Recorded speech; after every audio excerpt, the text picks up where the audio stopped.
I just got this for my dog. She just got a spinal injury and she can't jump like pretty much ever again.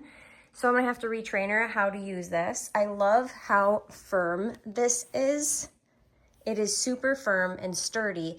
It came in a tiny box and it was vacuum sealed, and then it just poofed up very fast. And it, like I said, it's very firm. The bottom has grip, so it's not gonna slip. Also, you can take this off and wash it, which is also really nice. That way you can keep it looking nice and white, especially if your dog ended up getting like dirty feet or something. But I got the 19-inch and it is a perfect height for my bed. Perfect height.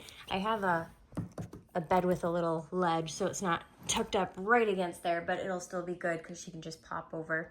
And yeah, excited to help her not strain her back. If you have a small dog, it's best to get one of these, especially as they get senior.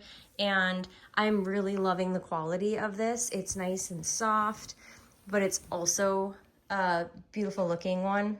And they also have gray. So I hope this helps.